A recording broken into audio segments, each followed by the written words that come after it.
Okay, moving on to C-section. So um, we do have high rates of C-sections in this country. About 32% of deliveries are done by C-section, and that number has been increasing despite the global calls to decrease this. There are indications for C-section. So if someone has had a prior C-section, that is totally an indication for this. If the baby is breech, meaning that the head is not down, that is an indication. And with scheduled indicated C-sections, there are some benefits. So you have less hemorrhage, less incontinence, but that's only for the scheduled ones. Now, there are other indications, but these would lead to emergent C-sections. So fetal distress or failure for labor to progress. That is really for like life-saving, benefits. And so definitely the benefits outweigh the risk. But one of the more concerning statistics is that like 26% of the C-sections are totally optional, not indicated. And that is an issue because C-sections do come with risk. And so some of the risks are increasing the likelihood of a blood transfusion, increasing clotting, so for strokes and for pulmonary emboli, increasing respiratory distress in an infant, having anesthesia complications, having an injury or infection. And remember, infection is one of the leading causes of maternal mortality. Anesthesia complications have decreased, but that is also a cause of maternal mortality. And then clots, thromboembolic events are definitely, and hemorrhaging, right? So all of these stem a lot from C-sections, and especially the optional ones that aren't indicated. We also have long-term complications that, so for kids who are born by C-section, there is a risk of asthma and a few other diseases that will then complicate their pregnancy. And then for the mom, there are complications in subsequent pregnancies. So some of those complications, so this would be for subsequent pregnancies. So someone has a C-section and then their next child, when they might be dealing with placenta previa. So that is when you have an abnormal location of the placenta. And you can see that if this baby is born, like that the pressure on the placenta is basically going to occlude the oxygen flow. And so this would be an indication for C-section, but then of course that increases the rate of it for the subsequent pregnancy. Placenta accreta is the more like dangerous form, and 1 in 14 American women with accreta die, usually from hemorrhaging.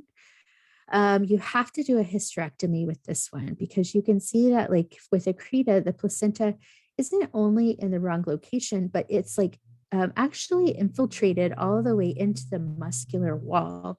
And so there's no like, great way to just like tear away from that. You have to cut the whole thing out. And so the risk for developing accreta increases with every C-section. And so by the time a woman has 4 prior C-sections, there's a 67% risk of this. And so you really don't want to start with an optional C-section if you don't have to, because then you're kind of stuck doing it over and over. Now, there are some women who go back to having vaginal deliveries after a C-section, but one of the risks of having a vaginal delivery after a C-section is that you have a uterine rupture. And again, the risk increases with every C-section. But this involves basically tearing at the scar of a previous C-section. So when there are contractions, it can just rupture. And of course, this can be very fatal for both the baby and the mom. So looking at racial inequities related to C-sections, we do see that Black women have C-sections at much higher rates than other groups.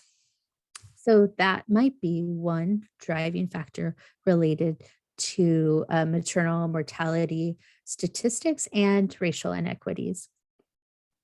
But when there were improvements in quality of care, it didn't really affect the inequities. So, how to read these things. So, the red and the yellow, or the red is the Black population at one point in time, the white population at that same point in time. The blue is the Black population at what another point in time. The green is a white population at another point in time. So you can see the rates of C-section have been higher, um,